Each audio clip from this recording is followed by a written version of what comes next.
Hola chicos, ¿cómo les va? Bueno, vamos a hacer una clasecita sobre lo que tenemos vías biliares en semio. Es un tema no demasiado largo, bastante llevadero para mi gusto, así que bueno, trataré de ser lo más clara posible. Primero tengamos en cuenta un poco la anatomía, ¿no? De lo que vamos a hablar y vamos a hablar más que nada de lo que es síndromes vesiculares y eso está compuesto por, como está bien descrito acá, la vesícula, parte de los conductos hepáticos, que digamos tenemos derecho, izquierdo y hepático común, conducto cístico, y al unirse forman el conducto del colédoco. A su vez, llegan hasta la ampolla de Vater para desembocar en la segunda duodenal. Recuerden que, digamos, la vesícula cumple, digamos, como función principal con el almacenamiento y la secreción de las sales biliares, y esto sirve para solubilizar los lípidos, como está bien descrito acá, excretar colesterol, excretar fármacos y iones, exceso de bilirrubina o exceso de fármacos también, así que cumple una función bastante importante, digamos, dentro de lo que es el tubo digestivo y el metabolismo. Con respecto a la litiasis biliar, sabemos que principalmente la gran mayoría están formados por colesterol, más del 80% de esos cálculos biliares, y el 20% está formado por otros pigmentos biliares, que en general son gluconato de calcio, carbonato de calcio y demás. Están relacionados, como les escribí acá, con muchos factores de riesgo. Principalmente los de colesterol, que son los más comunes, están asociados a lo que es la mujer eh, obesa, con triglicéridos altos, mayores de 40 años, con una dieta rica en grasas, que pueden utilizar anticonceptivos. El embarazo también es un factor de riesgo, digamos, para esta formación de delitos por colesterol, la nutrición parenteral y el ayuno prolongado. En cambio, la formación de cálculos por pigmentos biliares está más relacionado a una parte genética, ¿sí? La cual obviamente no podemos modificar, a los pacientes etilistas y a pacientes con anemia perniciosa. Se tiene que tener en cuenta que la litiasis vesicular, la gran mayoría de los pacientes se la diagnostica, digamos, de manera incidental, ¿sí? El 85% de los pacientes son asintomáticos. De los pacientes, de este 85%, solo el 2 al 3%, como les anoté acá, esto es bastante importante, llegan a desarrollar un cólico biliar y menos del 1% una colecistitis. Recién a los 20 años del diagnóstico, el 20% son sintomáticos, ¿sí?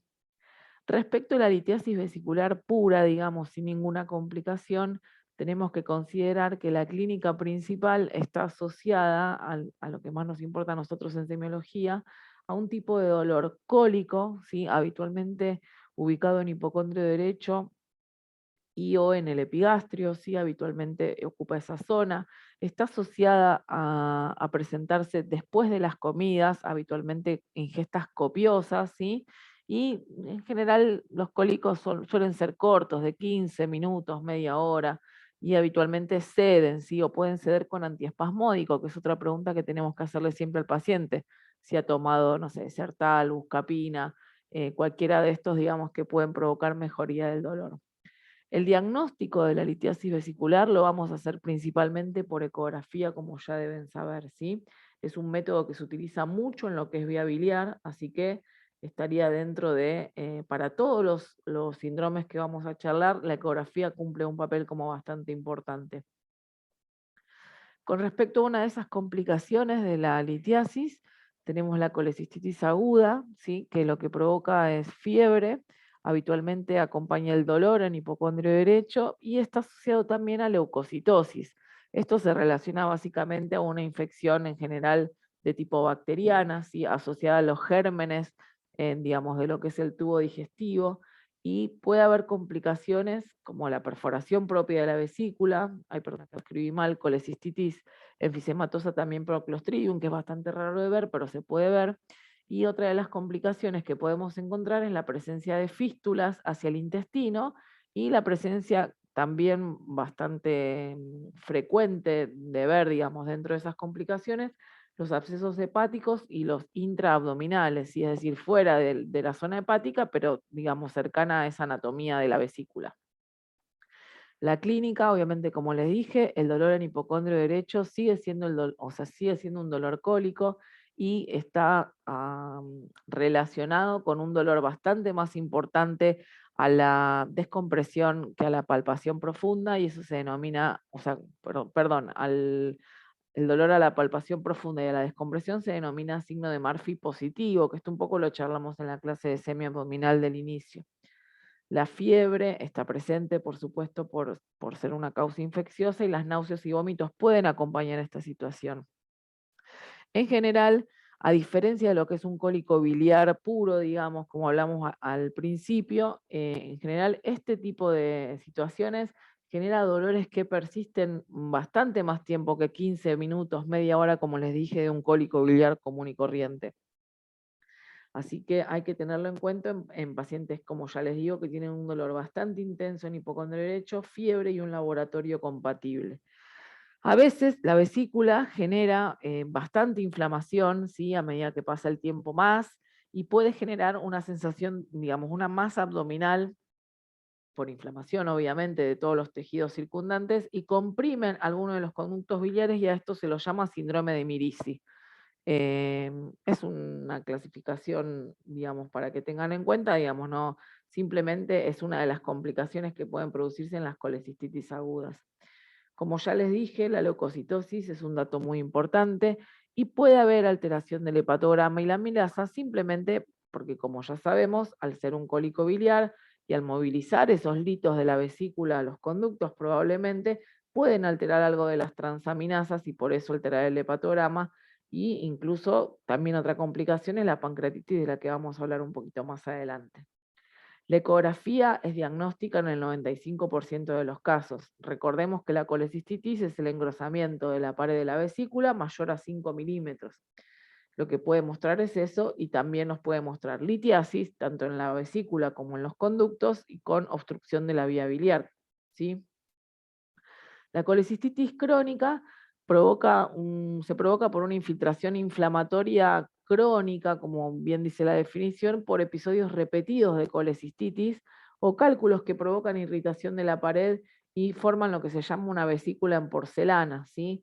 Que ustedes lo pueden llegar a ver en una placa como una calcificación, se ve la vesícula completamente calcificada. En general son síntomas mucho menos intensos, digamos, que una colecistitis aguda, pero ojo, que este cambio inflamatorio crónico provoca y tiene un riesgo muy aumentado de adenocarcinoma de vesícula, ¿sí? Así que hay que tenerlo en cuenta. La coledocolitiasis es el pasaje de los cálculos básicamente de la vesícula, ¿sí? Pasan al cístico y de ahí al colédoco. Solo un 15% de los pacientes con litiasis la pueden llegar a tener, ¿sí? Es una de las complicaciones de la litiasis vesicular. En algunos pacientes que ya se colecistectomizaron, pueden volver a formarse cálculos dentro del colédoco, ¿sí? Eso puede suceder. Es un porcentaje muy bajo, pero eso puede pasar. Obviamente que, ¿qué vamos a tener alterado en el laboratorio? Si estamos hablando de un cólico biliar, como les dije antes, la alteración del hepatograma puede existir, pero a su vez, como estamos obstruyendo el colédoco, impidiendo, digamos, la liberación de bilirrubina, lo que vamos a ver es la elevación de la bilirrubina y de enzimas colestásicas, la fosfatasa alcalina, por ejemplo, o la gamma-glutamil transpeptidasa o la 5-nucleotidasa, son enzimas hepáticas que nos hablan de colestasis. La amilasa también puede verse alterada cuando parte, digamos, de esos litos que pasaron al colédoco pudieron llegar a tocar el páncreas y provocar una pancreatitis. Tenemos que tener en cuenta esto que les estoy marcando, digamos, como algo importante.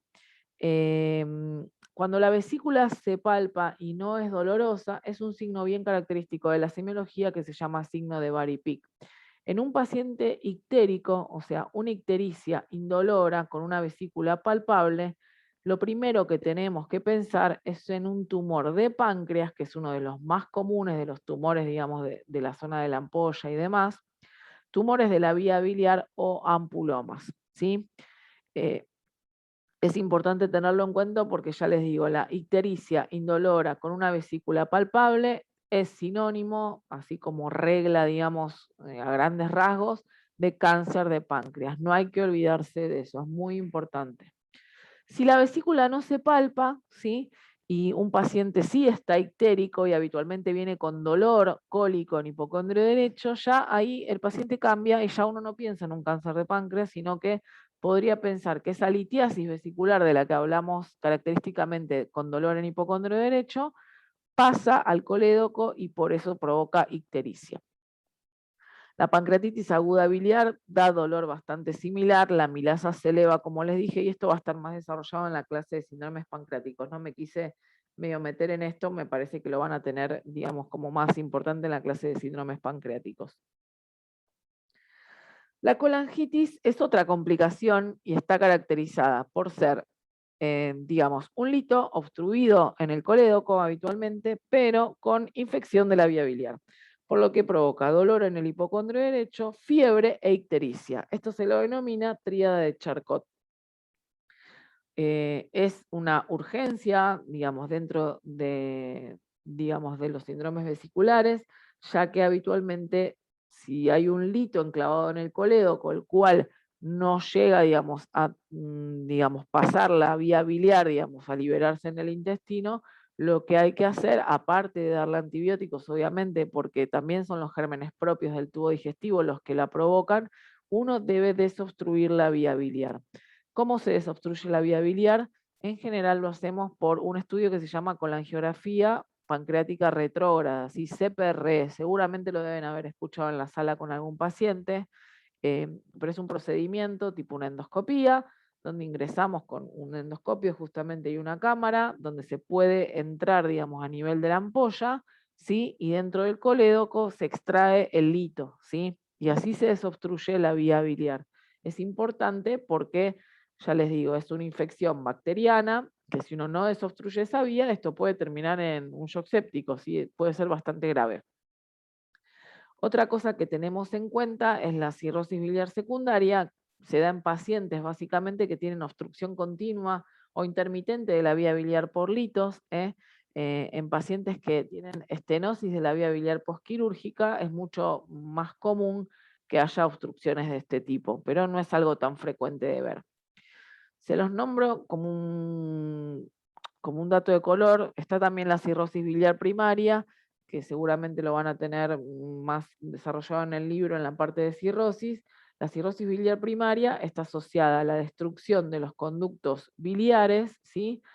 Asociados a una enfermedad autoinmune, ¿sí? En general se dan mujeres jóvenes, alrededor de 30 a 40 años, y asociado a anticuerpos antimitocondriales, ¿sí? Eso es otro tipo de enfermedad autoinmune, pero que provoca enfermedad, digamos, de lo que es la vía biliar.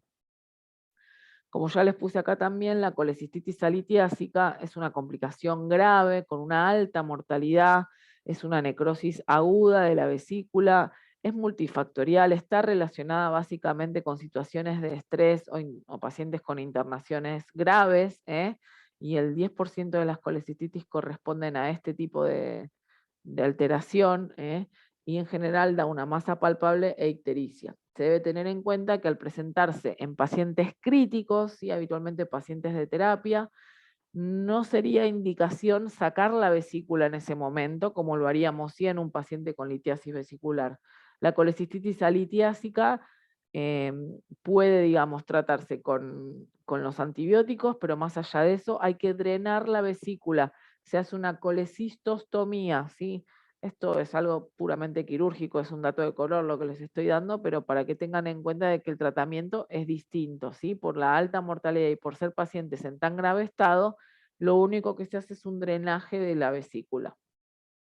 Los pólipos vesiculares tienen indicación de colecistectomía simplemente porque son masas en vesícula, las cuales siempre tenemos que estudiar, ¿sí?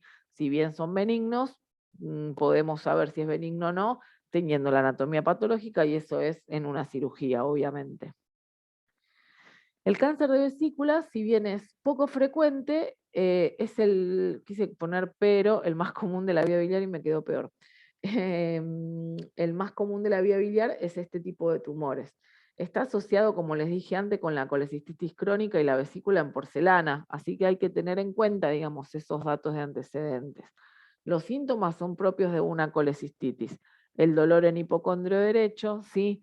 Puede tener alteración del hepatograma y demás, así que son pacientes que se estudian. habitualmente son adenocarcinomas, como está descrito acá, y en el laboratorio, más allá de la colestasis, digamos, y las transaminasas elevadas, tienen marcadores tumorales elevados, el carcinoma embrionario elevado y el CA19-9 también. El diagnóstico, obviamente, como les dije, la ecografía siempre juega un rol como bastante importante. La ecoendoscopía es otra manera de poder, digamos, ayudarnos en el diagnóstico, en la tomografía y la resonancia. Tienen muy mal pronóstico, como ven acá, 14% al año del diagnóstico, o sea que les va bastante mal. Para que tengan en cuenta esto, les puse 2 fotitos de los estudios complementarios de lo que es vía biliar. Una radiografía de abdomen simple quizá nos podría llegar a ayudar, supongamos en una vesícula en porcelana, como les dije, que se puede ver la vesícula calcificada. Las tomografías de abdomen también nos pueden ayudar si estamos pensando en complicaciones como abscesos, ¿sí? O la presencia de dilataciones de la vía biliar pueden llegar a verse. El método de elección igual para ver la vía biliar, ¿sí? Como método no invasivo, es la colangioresonancia, que de este lado podemos ver el dibujito de todo el árbol de la vía biliar que se ve precioso, un colédoco súper permeable, con la vesícula obviamente de este lado y con los 2 conductos hepáticos. Y acá el cístico, ¿no? Que está entrando ahí al colédoco. Y de este lado les mostré un poquito de cómo se hace la colangiografía retrógrada endoscópica, ¿sí? Como les dije antes. Con un endoscopio nos metemos en la vía biliar, si existe algún lito, se meten con una canastilla, sacan el lito por el mismo lugar y se retiran. Recuerden que eso es diagnóstico, ¿sí? Para la litiasis coledociana, básicamente. También podemos utilizarlo como un método para poder evaluar la zona de la ampolla de Vater cuando estamos sospechando tumores, tumores de la cabeza del páncreas, tumores de la ampolla, o tumores de la vía biliar distal, los tumores de Klatskin. Esos tumores pueden llegar a verse y pueden llegar a tomarse una biopsia si es posible. Así que bueno, un poco les quería dar una idea de las imágenes que podíamos llegar a utilizar. Espero que no haya sido tan aburrido, no es una clase tan larga. Seguramente, ya les digo, pancreatitis va a incluirse en la clase de síndromes pancreáticos que tengan con Pablo el lunes seguramente y después las mandaremos. Así que bueno, espero que les haya servido y cualquier duda ustedes ya saben dónde encontrarme. Así que bueno, no hay ningún problema. Sin más, creo que la clase estaría terminada de esta manera. Bueno, no más que eso, sí, les agradezco mucho su tiempo y esperemos, digamos, si tienen alguna duda, buscarme en el tercero D, ya saben de eso, ¿sí? Muchísimas gracias.